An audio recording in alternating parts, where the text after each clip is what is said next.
Sure it's okay. All right. So again, thank you guys for coming to our Citizen-Centric Reports town hall. We're really excited to talk to you guys about these reports and give you some more information that hopefully you may not already know. If you guys have any questions throughout the meeting, please feel free to type them in the chat or use the raise hand feature. So starting off, we're going to go through just a little overview about what the report is, show us some examples, go through the rubric. We're also going to provide you with a few resources that you can do or use, sorry, and then go over the deadlines, how you submit them, and then just finish off with some additional benefits of making a chapter CCR. So I'm going to turn it over to John to start our overview. Well, thanks, Dana, and thanks everybody for taking the time today. For those of you that I haven't met, I'm John Staley. I have the privilege of being the Director for Intergovernmental Relations here at AGA, which means I get to talk to lots of people. And I will tell you that the Citizen-Centric Report is something that I think is one of our best openers as to what AGA is all about. The idea of finding ways to communicate between what an entity is doing and the people that are exploring and working with that entity is foundational. And this 4-page report that's been around for a while is, I think, one of our most valued, least known about opportunities. And as you know and love, it is free. It is a template we want people to borrow. We want them to use, but we want them to follow it. And I'm going to spend a little bit of time talking about why those pieces of use and follow can really help us in our mission space, and hopefully leave you knowing that if I can do it as a former city council member in the city of Fairfax, you can do it with your chapter, and you can help do it with other entities around you. We got lots on that that's going to come over the next year, but I will tell you that the idea of making it so Susie has to find many, many more people to review the Citizen-Centric Reports is a personal goal of mine.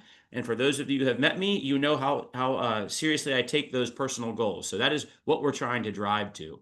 The idea of accurate government financial information that's timely, in a format you can access and simple to digest is the value prop of a CCR.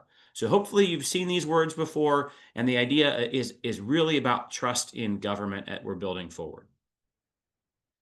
As we really think about what does it consist of, and Dana and Susie will go through some examples of the chapter ones, but it's 4 pages. And the way I talk about it often is really simple. Page 4 becomes page 2 as you tell your story going forward. The whole idea of this is, think of it as a yearbook. What did you do in the last year? And I don't know about you all, but I actually have hard copies of my yearbook, and we have them sitting around our house. And I have a teenager now and an 8th grader, and they love looking at mom and dad when they were younger. And it's a great storytelling moment. You remember things about it. So despite all the AI, despite all of the systems that are out there, we actually need a reminder of where we've been. And the CCR does it in 4 pages. Page 1, who are you? Page 2, what'd you do this year? Those highlights. Page 3, what did it cost to do it? Page 4, what are you doing next year? And just thinking about that, even in our own lives, about that pattern and cadence that we're doing is really important. Consider it an entryway into telling the story of what an entity is doing. And we all know this is true. If you don't tell your story, AI will. And someone will ask you, what did you do the past year? And tell me about it. And those GPTs in the world will generate an answer. It may not be based in any reality, but they will generate an answer that sounds affirmative and is out in that space. And this is your opportunity to take hold of that conversation and put it in a way that you can look back on year over year. So that's a lot of words. Let's talk about actions going forward. So as we go to the next slide, this is the one that I got to do in the city of Fairfax. And I'm sharing this with you, not because it's the best example out there. I happen to think it's okay. We did several when I was a council member, but I want to talk about what it took to get here and why this process of putting together and telling your story, we think at AGA is a valuable exercise to go through, not just to produce the document at the end, but to actually think about what you're putting in there and put the energy in to decide what goes where in each of the document phases. So I'm going to walk through just for a few minutes the different pages and show you in each of them, give you maybe a behind the curtain look at what was going on as we were doing this on the City of Fairfax City Council. There's a link below to where you can click on it and take a look at it on the slide deck later on. But Dana, yeah, go to the next slide. So let's talk about this first page. This first page just says, who are we in the City of Fairfax? Who are those people that are there? And I will tell you a little secret. We had at least one council member demand that their photo be on the front page. And so as a result, everybody's photo is on the front page, the mayor and 6 council members, right? It isn't something you have to do, but sometimes you make compromises, you're moving things forward. The other thing that I fought very hard for was to actually tell the citizens in the city of Fairfax that we had 5 strategic goals. We adopted them at the start of each council session, and we had a 2-year cycle. And so we actually told people that we have a strategic plan. The value of putting it out there and telling people we have a plan is very positive from my perspective, because you can tell somebody, if you disagree with the plan, go tell me what you would change. It is a whole different conversation than you don't have a plan. It is, we have a plan, we've thought about it. Tell me what you think we should do differently or better or in another way. The other thing that was very helpful from this element here was that overview of, this was coming right out of the pandemic, right? This is in the fiscal year right before the pandemic, right? And so getting a point to be like, hey, everybody, we're in uncharted times was a very important moment that we put out there. Quick note, we actually physically mailed this to every household in the city of Fairfax as part of our monthly newsletter. So it went out to people's hands and they got to see themselves on that front page. Let's go to the next one here, which is that open spread, page 2 and 3. So this idea of what did we accomplish and what did it cost? Really important conversation in here. I am the first to admit, and I'm from the Government Accountability Office as a previous life, that you cannot necessarily translate every accomplishment on the left page with every dollar on the right page, because some things take more than 1 year to do. But it's okay to provide that snapshot to show where it is, to have that discussion of what's going on. Take a look at the right side of the screen for a quick second. 3 seals of approval. The CCR seal of approval, awesome, from AGA, but it's also got the GFOA approvals. Really important to say, look, this is what we do. This is the audit. This is the budget aspect of there. Our numbers link back to our ACFR here as well. So the idea of tying back to audits, really important. Fun, unique aspect of the city of Fairfax, we actually, as city council members, do not control the schools directly. We have a school board. So we had this whole idea of how do we deal with what's important with students, and we went back and forth, and the decision was to put that box in the middle on the left-hand side, letting know that we have a school board. And so we intentionally did not talk about anything educated related in our accomplishments. But it was a great debate to have. It was a great debate to say, what does our partner board going to do to tell the story versus what we as a city council will do? So where do those lines intersect, and how do we think about that conversation? All of those are really important when it comes to strengthening government, trust internally working with staff, and having that discussion. The chart trends over time, right? Not super exciting right here, but behind the scenes, trying to even think about what data would go into an over time series over the past 3 or 4 years was a fascinating experience. It had us ask the question, how do we measure things? Is it the right way? Can we compare year over year? Things that may be intuitive to all of us, but maybe you have never done before. Think about it in your own chapter. Do you know how many members you had 3 years ago? Is that calculated the same way as it is today? Those are good hygienes for data and storytelling to know if you're on track and where it goes. So if we jump to the last page, Dana, and then I'll get off my high horse and take any questions that are there. But we were at a critical moment here. For those of you that are into local government, most local governments across the US are required to have a comprehensive plan. And that comprehensive plan in most jurisdictions is required to be updated about every 5 years. We were in the midst of a huge rewrite of our strategic plan. We were doing community engagement. We were doing outreach. And so we took this back page to say, hey, if you want to have input on land use decisions in the future, if you want to think about how many police and fire we should have, all those elements that are there, come be part of this guidance for our future. Invite you to the conversation. And so this whole process of going through what gets on that back page of things that we're going to look forward to the future, I could talk offline about every one of these bullets here and the politics behind it. but was a really valuable exercise to put us together as a council. And one of the things that it did, and I think this is a benefit that many of our chapters can have as well, is it forced us to talk to each other about hard issues. What is the top three things you want to talk about with economic development? What are the governance issues you want to have a conversation of? And it taught us to compromise as a council in what we would put on paper. That became very powerful later on when we had to make hard decisions of I disagree with somebody, but that doesn't mean they're a terrible human being. It just means we disagree on this particular topic. And we'd have that muscle memory from writing and building this report up. So there's a value to this beyond just putting that marker, creating that yearbook for the future. It's the whole process of taking the time to think about what is your story? What have you done this past year? What's the roadmap you're leaving for a future conversation? What did it cost to do that so that the next group can pick it up moving forward?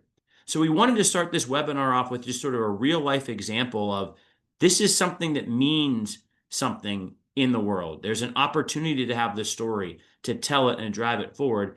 And as leaders in our chapters, it's important that you tell the story of your chapter because you know it best. So while we're going to talk about scoring and points and all these other things out there as well, which are incredibly useful and we want you to do, we wanted to start this off with the idea that it actually matters.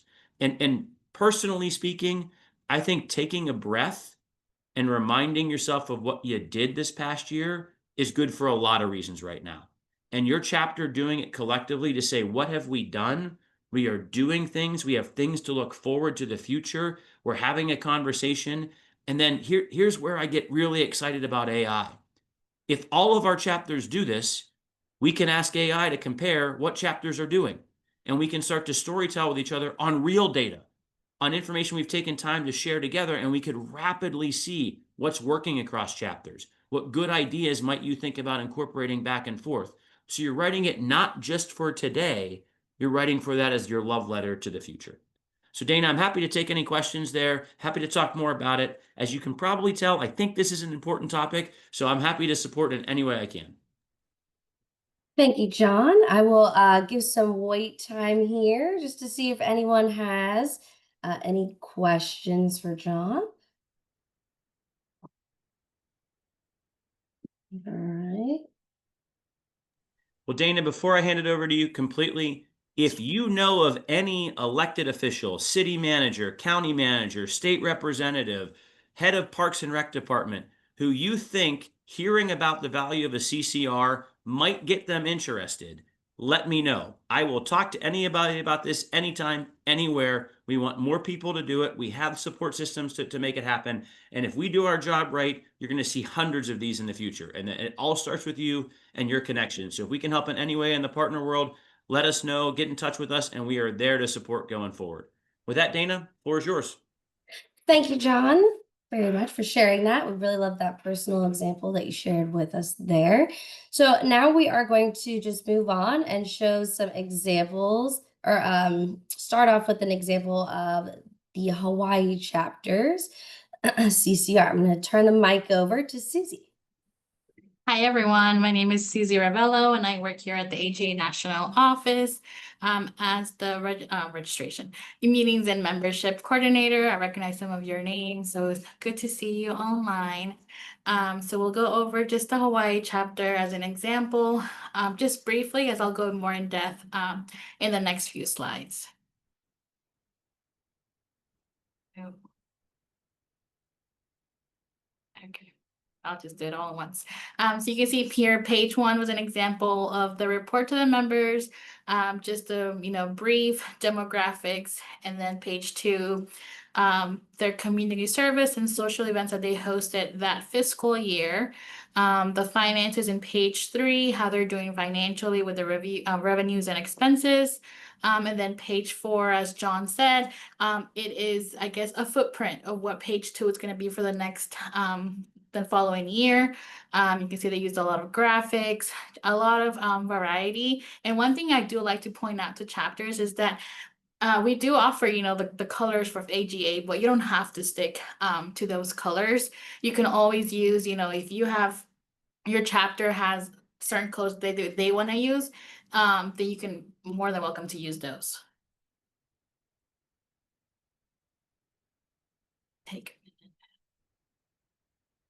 Okay, so page 1, who are we? I believe that, the page 1, you can start your report by introducing your chapter in a way that connects with people. This is where you showcase your demographics, your structure, and how your chapter is organized. You can think of it as a story opener. You want readers to immediately understand who you are and why your chapter matters.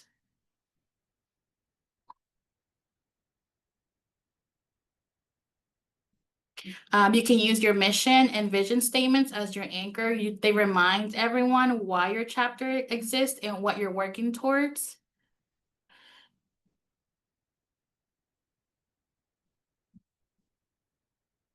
This is not clicking fast enough for me. Dana, if you can just click for me. Sorry, it's not. Yeah.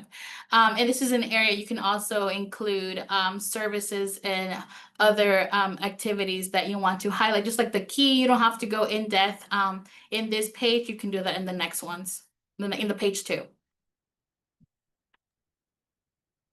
All right. And, oh, never mind, actually. Okay, so in page 2, how are we doing? This is a way you can tell us how you're doing so we can celebrate you. You can tell us all about your accomplishments, your progress, and accountability. In page 1, you can also go over your chapter goals. And then in page 2 is how you reflect on how you have accomplished those goals. You can be transparent about where goals are and if they're still in progress, and they don't need to be perfect as long as you're honest about your journey. Trend data is also very important, and it's very powerful. You can show the year-over-year changes as it paints a clear picture of growth or areas that need attention. And if you don't have any trend data, you can explain why and let your readers know when to expect it. And again, this builds the credibility and shows that you're intentional about tracking progress.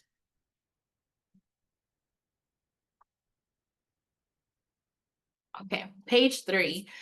What are the revenues and expenses? This is all about being transparent. Where does the funding come from and where does the money go? So the explanation of changes, you can include a comparison with previous years and relevant trend data. And the audit results, if an audit was conducted, you can summarize the results, but make sure you include that information. This builds trust. So use the page to break down revenues and expenses in a way that's easy to understand, not just for your chapter members, but anybody who goes to your website and reads it, they can understand, like, oh, for example, the Central Ohio chapter, this is how they're using their funds. And that also gives, I guess, like an idea to other chapters, oh, like they're using their money this way. This is how we can also use it.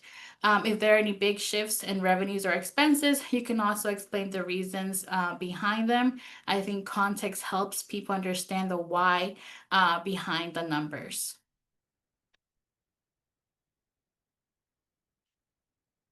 And then lastly, page 4, what's next? For challenges, you can consider environmental or economic changes, even event management, like in person or virtual. Did you have any challenges? I know when there was COVID, there was a lot of things that had to go virtual. So that's an example for then. And then now, I think a challenge that everyone is seeing overall is the lack of in-person attendee. And then more people are gearing to virtual. And now with the mandate that everybody's back in office, I think that's a challenge that can be addressed. And how can we address and tackle that challenge? You can also include membership goals and other relevant factors for priorities. What has changed and how those priorities are changing. Will there be new or different services for chapter managers? The contact information, I think it's key for further engagement. This makes your chapter more approachable and encourages members to get involved. And then the chapter website, it's good to include the reports, publications, and other supporting information. Think of this section, as I said before, as a blueprint for next year's report, not a footprint, blueprint. You're setting the footprint now, and then when next year arrives, your progress can be measured against what you outline here. You can use this final page to inspire, remind that the work continues, and that every leader and volunteer has a role in shaping, the chapter.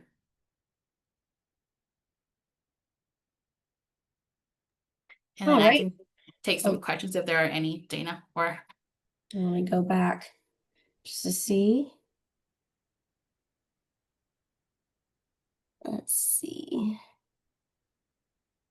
Are any other chapters using any type of software platform to create their report? I am going to talk about 2 different platforms in a few slides down the line. I'm not sure about the 2 that you're speaking of, Danielle. So I don't know if anyone, I'm going to speak on Canva and Adobe Express. I have never heard of, I think it's Mark you're saying, and Lucid Press. I've never used those. So we'll give it a second if anyone.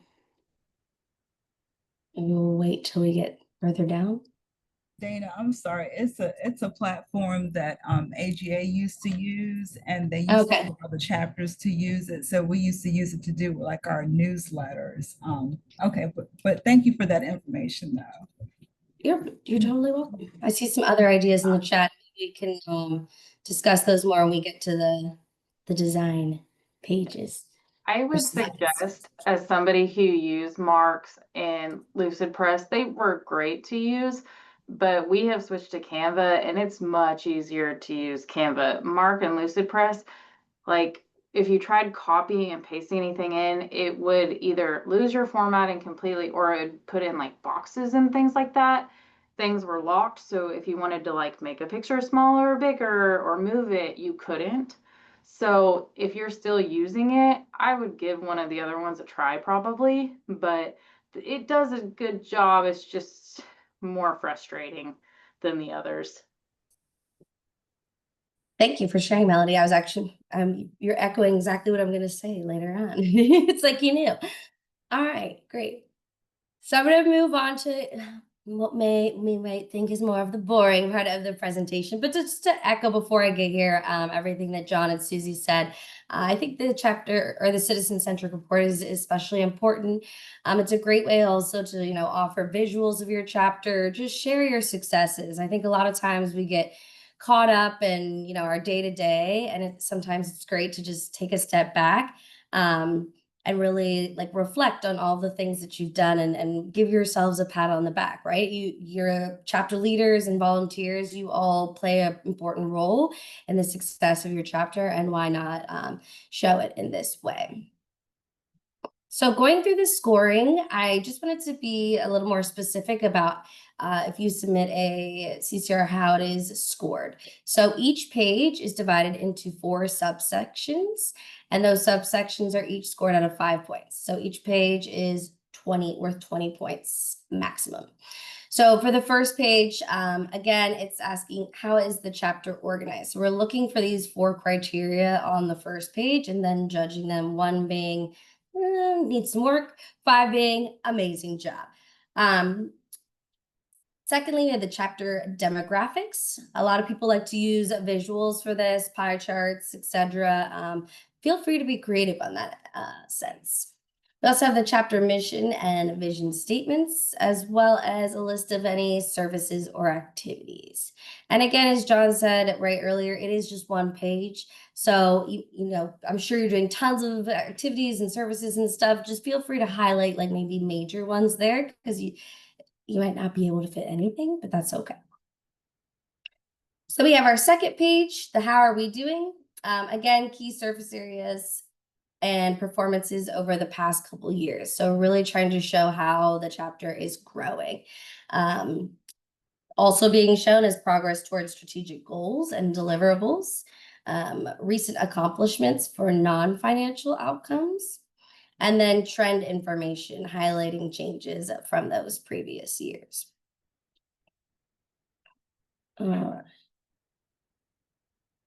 So 3 revenues and expenses for key service areas. And an explanation of changes in revenues and expenses is one thing that we kind of see that might be missed. A lot of people will put different graphics or visuals to show the changes in expenses and revenues, but we really want to make sure that there is an explanation to go with those graphics. to be transparent with the reader. Actually, there's a few things I would say on page 3 that people tend to miss that are worth a lot of points. So the second one would be the audit results, right? Did you get an audit, and what was the outcome of that audit? And then lastly, a link to your website for more chapter financial details. Those are 2 really easy ones that I hate to give a 1-point score on, right? And then we have our last page, as Susie had talked about, what's next, right? What are some challenges you anticipate in the upcoming year? And have your priorities changed? This is a great time to kind of think forward, or both. Reflect on what's happening right now, and then think about how you're going to move forward and fix that in the future. And then a list of key leaders and contact information, because again, the goal is to share the CCR with others, as well as a link to your chapter website. Okay. And again, we just want to be detail oriented about how we're scoring it, because we value the CCRs, and we want to make it easier for you to recognize good material, and also easier for the next person who is coming in. All right. So another thing that I want to highlight is when writing your CCR, keep it simple and citizen friendly.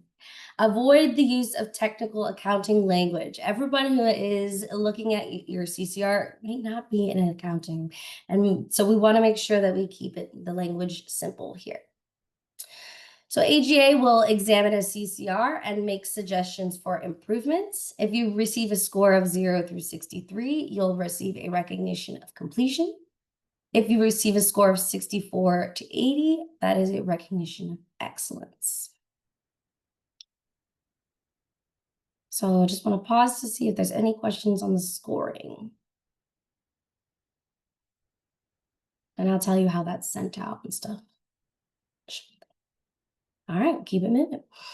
All right, so some of the tools and resources that we can use. So some of the big ones right now, like I said earlier, most commonly utilized in this space are Canva and Adobe Express. Both of these are web-based graphic design programs. They each have a free version and a paid version, excuse me. They both offer ready-made templates for a wide variety of uses. So not only are these programs great for CCRs, but probably other, marketing materials or visual graphics that you might need for your chapter. So if you haven't already, I would highly encourage you to set up accounts on both and explore the offerings on each, because it's truly a personal choice. Like I personally, I like Canva a little bit more than Adobe Express, but others like Adobe Express more. So just being able to play around with those two is a great option. All right, so pictures and design. Stock photography is good, but your own photography is better. I just want to give an annual reminder to everyone that Google Images is not a stock photography service. Please do not use a copyrighted photo without securing the rights. I'll say that one more time. Please do not use a copyrighted photo without securing the rights. Stock photos are readily available and relatively inexpensive. And just to circle back to if you're using Canva or Adobe Express, there are thousands of stock photos that are baked into those programs and ready for you to use in the designs at no additional cost. So another great reason to use Canva or Adobe Express. Now, that being said, I'm not against stock photos, but authentic photos you take yourself are definitely more likely to register with your readers than stock photos. So I'm willing to bet that you're carrying your phone with you at all times and that your phone has a great camera. So go ahead and use it at your next meeting and event so you can include some real chapter photos within, excuse me, your CCR. And also that's just great to have in other places too for your website and newsletters and such. Don't be afraid of white space, right? Think of it as a crowded room versus a spacious one. A spacious room is more comfortable and easier to navigate. Similarly, a design with good white space is more comfortable for the reader. So I know there's a lot of information to get packed in, but don't feel like you got to cram everything in. White space can be a good thing. And lastly, I know Susie touched on this earlier, but just to mention it again, you do not need to use the AGA blue and orange. All right, I see some questions in the chat. Does the CCR have to look different from, Anne's question was, does the CCR have to look different from year to year? I think you're asking about this in a design aspect. No, it does not. It's really more just like updating that content. If you have someone who comes in and is like, you know what, I want to redesign, go for it. But no, it doesn't necessarily have to look different. What I would say is that if you're new to creating the CCR for your chapter this year, perhaps connect with the person that made it last year and just see if there was any feedback regarding the design. Carol, about the website, it is not, if you're speaking in the chapter websites, they are not up yet. They are coming soon, so I will keep you updated on that. Because I know there's a lot of stuff in here that says like link your website. So, and then Sarah, where is the scoring rubric located on the website? I will send out in the follow-up email the scoring rubric. And then if you're a person who like in the ACE, if you submitted a chapter leader, I'll send it to you probably a second time. So I have like kind of a detailed document for you. It's not located on the website yet. We're getting there. Good questions. All right, so next thing, fonts, things to keep in mind, size and style. As a rule of thumb, you want no more than 3 different types of sizes. So header, subheader, and body. And for fonts, kind of the same thing. Try to keep it consistent throughout the CCR. Just looks cleaner, easier to read, etc. Think of like ads you've seen. Colors.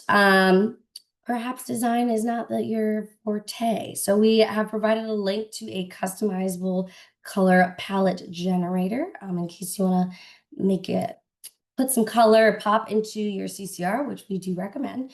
So Coolers Co. is an online tool that helps you create a color scheme. You can start with one color you like, and the tool will automatically suggest other colors that complement it. Or you can just get inspiration by exploring trending palettes that others have already created. So just to go off that, using a consistent color palette always can help make your report look polished and well designed. And this is a way to help do that without working too hard. And it can also help ensure your visuals like charts and graphics don't clash. Now, don't spend too much time on the colors and designs, but just something to throw out there to make it visually appealing. All right, so now I'm going to throw it back to Susie to talk about submitting a CCR for government entities. Yep, so if you're not familiar, besides the chapter, we also do accept CCRs for government entities. We have received lots of from Guam, from the Hawaii chapter. We've also received some from the actual entity. And if you have any questions, you can also submit it via email to ccr@agacgfm.org. This is only for the government entities. We do not answer chapter CCR questions in this email. And if you're interested in becoming a reviewer, you can fill out the interest form that also Dana will send to you all. And now we are offering CPE credits for each report reviewed, but they are not NASBA approved.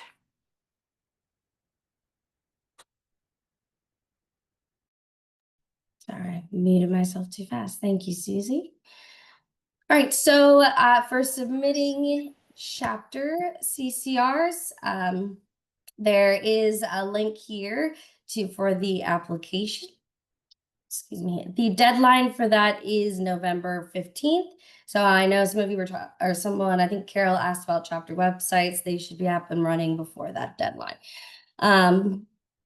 If you want to submit it in form for ACE, you will submit it via the ACE data recording form. That will send me a copy of that as well. And if you have any questions, of course, reach out to me. One other thing that's not listed on here is this year we wanted to kind of offer some support. So if you email your CCR draft to the chapters at agacgfm.org by October 24th, AGA National staff has promised to review it and provide you feedback within 10 business days.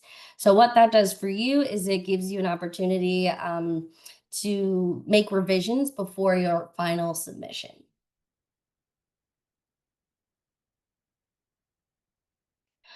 Claudia, for those chapters that are currently in revitalization efforts, I think that there still could be, right, some data to provide. For example, like the first page in terms of demographics, things like that, I think even if you're in revitalization, you can still definitely fill out that page, no problem. Same with the second page, thinking of what are we doing now? So maybe like what are the efforts that Revitalizing Chapter is currently working on? And excuse me, if you don't have data trends, that's okay. You just need to like list that in your CCR and explain, hey, our chapter is going through revitalization efforts, which is why we are unable to provide those trends. For revenues and expenses, same thing, you could explain that throughout the CCR as well. And then the last page would actually be really great for chapters currently in revitalization efforts, because you're talking about, you know, what are your challenges? What are you planning to do for the following years? So just kind of, it's almost like building a plan for yourself on a page. Great question.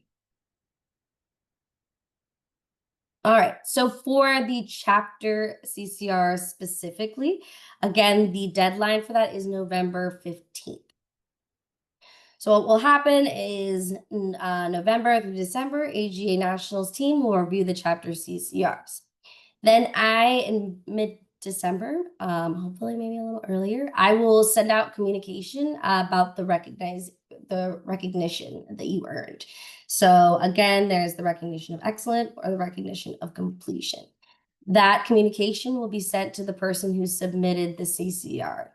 So if someone, for example, like last year, I don't know, I'm not gonna make something up. If you're a treasurer that submits the CCR, I'm going to send that feedback to you and make sure you're communicating that with your chapter presidents as well. Now, one good thing is if you do receive the recognition of completion and you'd like to resubmit your CCR using the feedback and making edits and resubmit it, we do allow that. So if you receive a recognition of completion, you will be provided an opportunity to make changes and resubmit. And then there will be a later deadline somewhere in January for that resubmission. All right, I see one more.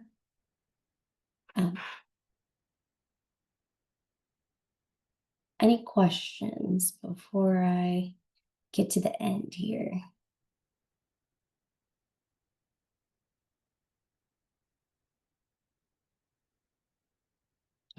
Susie, thank you for your response in the chat. That was great. All right, so and just maximizing chapter CCR benefits. So I would just say it again, repetitiveness never hurts. It includes a lot of really important stuff. It celebrates your chapter, it shares your story. There's a lot of great value in chapter CCR. And it's also a great tool to communicate your chapter's mission, vision, goals to your members and future members, right? A lot of times we talk about things specific to the CEC or chapter leadership, and maybe forget to share those things with all of our members. So this is a great way to do that. You can post it on your chapter website. Those badges right here, I will send you those, and you can post that on your website as well. Maybe add it to the bio section of your chapter social media pages. Perhaps include it in your email communication to new members when they join your chapter. And you can also have copies, digital, print at chapter events or events that your chapter might attend.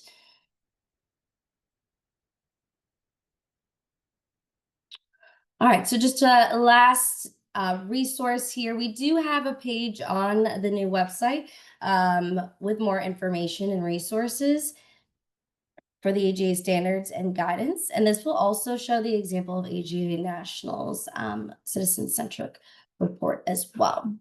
So just a reminder here at the end of this presentation and recording will be sent out to registrants and chapter presidents, maybe a few more additional people. So that will include the recording. It will include the slide deck. I will even link the rubric and just anything else that I think may be helpful to you guys.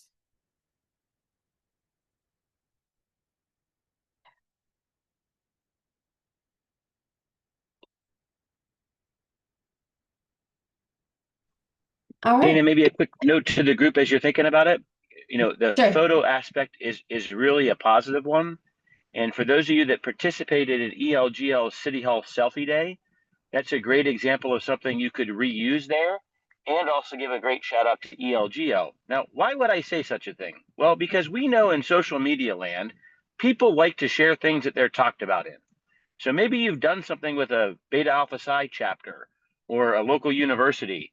Put their picture on there, share your annual report, tag them, let them know you're around, right? Keep that information flowing.